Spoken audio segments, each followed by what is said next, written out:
1947 ये साल सिर्फ आजादी का नहीं था, ये साल इंसान के टूटने का साल था। रेल की पटरियों पर लाशें थी, सड़कों पर चलती भीड़ नहीं, भागती हुई जाने थी। एक देश अपने जन्म के दिन ही खून में डूबा हुआ था। 1.5 करोड़ लोग अपने घर छोड़ चुके थे, करीब 10 लाख जमीन के नीचे जा चुके थे और इसी खामोशी, इसी चीख, इसी राह के बीच एक सवाल हवा में तैर रहा था। इस टूटे हुए देश को अब कौन जोड़ेगा? अंग्रेज चले गए थे, लेकिन पीछे छोड़ गए थे 500 से ज्यादा रियासतें, सैकड़ों भाषाएं, हजारों जातियां, दर्जनों पहचाने। भारत कोई देश नहीं था, भारत एक जिंदा उलझन था और उस उलझन को बांधने के लिए किसी तलवार की जरूरत नहीं थी, जरूरत थी एक किताब की। लेकिन ये कोई साधारण किताब नहीं बनने वाली थी, ये बनने वाली थी दुनिया की सबसे बड़ी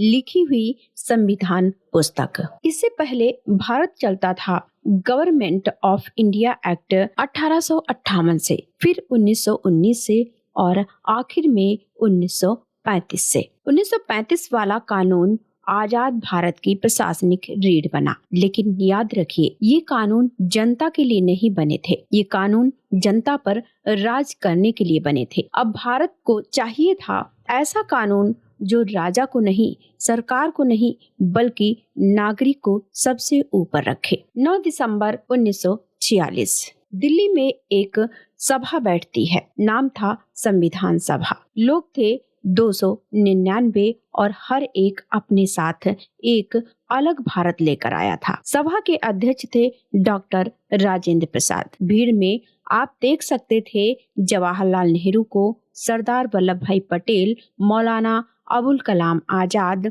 डॉक्टर भीमराव अंबेडकर, के.एम. मुंशी, हंसा मेहता, राजकुमारी अमृत कौर, सरोजनी नायडू को। ये सिर्फ नेता नहीं थे, ये भारत की आत्माएं थी जो आपस में बहस करने वाली थी। 13 दिसंबर 1946 जवाहरलाल नेहरू खड़े होते हैं और कहते हैं, आज हम नियति से एक वादा करने जा रहे हैं। यही उद्देश्य प्रस्ताव आगे चलकर भारत की प्रस्तावना बना। लेकिन इस कहानी का असली कारीगर भीड़ में नहीं था, उसका नाम था बी.एन. राव, एक आईसीएस अफसर, एक अंतरराष्ट्रीय न्यायाधीश, एक ऐसा आदमी जिसने America, Britain, Canada, Ireland, France, Australia, Germany, Soviet union सबके संविधान पढ़ डाले और एक दिन भारत के लिए एक ढांचा बनाकर रख दिया। बाद में खुद अंबेडकर कहेंगे, इस संविधान का मूल ढांचा श्री बी.एन. राव ने बनाया। 29 अगस्त 1947 ड्राफ्टिंग कमेटी बनती है और अध्यक्ष बनते हैं डॉक्टर भीमराव अंबेडकर। उनका काम था राव के ढांचे को कानून की भाषा देना, हर शब्द को अदालत में टिकने लायक बनाना। ये काम 3 दिन में नहीं हुआ, 3 महीने में नहीं हुआ, लगे 2 साल 11 महीने 18 दिन। 11 सत्र हुए, 165 दिन बहस चली, 2000 से ज्यादा संशोधन हुए। फिर आया बहसों का तूफान। ये सिर्फ लिखने का काम नहीं था, ये था एक राष्ट्र का खुद से लड़ना। 165 दिन खुली बहस चली, कभी भाषा पर, कभी धर्म पर, कभी सत्ता पर, कभी अधिकार पर। एच.बी. कामत उठते हैं और कहते हैं राष्ट्रपति को असली शक्ति मिलनी चाहिए। अंबेडकर शांत आवाज में जवाब देते हैं, हम अमेरिका नहीं हैं, हम ब्रिटेन की संसदीय परंपरा अपनाएंगे। फिर उठती है धर्मनिरपेक्षता की आग। कुछ लोग चाहते थे भारत एक धर्म का देश बने। जवाहरलाल नेहरू बोले, अगर भारत किसी एक धर्म का हुआ तो यह देश टूट जाएगा। मौलाना आजाद ने समर्थन किया। के.एम. मुंशी बोले, राज्य का कोई धर्म नहीं होगा, लेकिन हर नागरिक को अपना धर्म मानने की आजादी होगी। यहीं से जन्म हुआ धर्मनिरपेक्ष भारत का। फिर आई लड़ाई, आरक्षण की लड़ाई। कुछ लोग बोले, सब बराबर हैं, किसी को विशेष अधिकार क्यों? डॉक्टर अंबेडकर खड़े हुए और बोले, हजारों साल की गुलामी बराबरी से नहीं मिटती। राजनीतिक लोकतंत्र बिना सामाजिक लोकतंत्र के एक खोखला खोल है। यही से अनुसूचित जाति और जनजाति के अधिकार पक्के हुए। फिर होता है भाषा का विस्फोट। आर.वी. धुलेकर बोले, जो हिंदी नहीं जानते उन्हें इस भाषा में रहने का अधिकार नहीं। सभा में हंगामा मच गया। टी.टी. कृष्णामाचारी और गोपाल स्वामी अयंगार ने कहा, भारत सिर्फ उत्तर भारत नहीं है। समझौता हुआ हिंदी प्लस अंग्रेजी का। फिर 3 साल बाद 2 साल 11 महीने 18 दिन 11 सत्र 2000 से ज्यादा संशोधन, आखिरकार 26 नवंबर 1949 को भारत ने अपने आप को शब्दों में बांध लिया। अब किताब बनेगी, पर अब सवाल था इसे लिखेगा कौन। नाम आया प्रेम बिहारी नारायण रायजादा का। मधुबनी बिहार के रहने वाले, स्टीफेंस कॉलेज के ग्रेजुएट, महान सुलेखक। उन्होंने कहा, मैं कोई फीस नहीं लूंगा, बस हर पेज पर मेरा नाम होगा और आखिरी पेज पर मेरे दादा राम प्रसाद सक्सेना का नाम। फिर आती है लिखने की तपस्या। 6 महीने लगे। लकड़ी के होल्डर वाला पेन, स्याही और इंग्लैंड की बर्मिंघम से मंगाया गया खास परचामेंट पेपर। 432 निब घिस गईं। हर पन्ना एक ध्यान था, एक साधना थी। सवाल था किताब कैसी है। इस किताब का आकार है 45.7 गुणे 58.4 सेंटीमीटर। अंग्रेजी प्रति 233 पन्ने की, हिंदी प्रति 264 पन्ने की। हिंदी प्रति लिखी बसंत कृष्ण वैद्य ने पुणे में।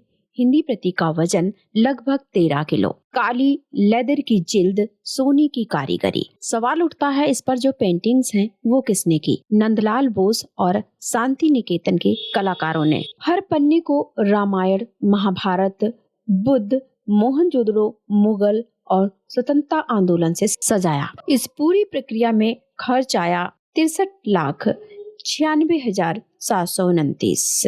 उस जमाने में एक बहुत बड़ी रकम थी। फिर आया हस्ताक्षर का दिन, 24 जनवरी 1950। सबसे पहले पहुंचे जवाहरलाल नेहरू, सबसे आखिरी में पहुंचे डॉक्टर राजेंद्र प्रसाद। जगह नहीं बची थी तो उन्होंने ऊपर तिरछे साइन किया। फिर आता है गणतंत्र का जन्म, 26 जनवरी 1950। अब भारत में कोई राजा नहीं था, संसद सर्वोच्च थी और संसद से भी ऊपर संविधान था। अब उस किताब के अंदर क्या था, तो शुरुआत में 22 भाग, 395 अनुच्छेद, 8 अनुसूचियां। आज 25 भाग, लगभग 470 अनुच्छेद, 12 अनुसूचियां, 100 से ज्यादा संशोधन। सवाल उठता है ये विचार कहाँ से आए, तो ब्रिटेन से संसदीय प्रणाली, अमेरिका से मौलिक अधिकार, आयरलैंड से नीति निर्देशक तत्व, कनाडा से संघीय ढांचा, ऑस्ट्रेलिया से समवर्ती सूची, जर्मनी से आपातकाल, फ्रांस से स्वतंत्रता समानता, सोवियत संघ से समाजवादी सोच और ढांचा BN राव ने बनाया था। आज यह संविधान की किताब संसद की लाइब्रेरी में नाइट्रोजन गैस वाले सील बंद बॉक्स में रखी है ताकि 1000 साल तक खराब ना हो। सबसे बड़ा खतरा आया 1975 में। आपातकाल, संविधान झुका लेकिन टूटा नहीं। 1973 केशवानंद भारती केस, न्यायमूर्ति सिकरी हेगड़े ग्रोवर। संविधान का मूल ढांचा बदला नहीं जा सकता। अंबेडकर की एक चेतावनी थी। अंबेडकर ने कहा, अगर हमने संविधान को सड़क के तरीकों से बदलना शुरू किया तो अराजकता आ जाएगी। संविधान कोई किताब नहीं है, ये भारत का कवच है, ये भारत की रीढ़ है, ये भारत की आत्मा है। जिस दिन जनता इसे भूल जाएगी उस दिन ये देश फिर से टूटने लगेगा। भारत बचेगा तो संविधान से, संविधान बचेगा तो भारत से। भारत का भविष्य संसद में नहीं बल्कि उस किताब में लिखा है जिसे बहुत कम लोग पढ़ते हैं, भारत का संविधान। कुल मिलाकर संविधान कोई किताब नहीं, यह भारत का सुरक्षा कवच है। अगर जनता ने इसे नहीं जाना तो यह सिर्फ कागज रह जाएगा।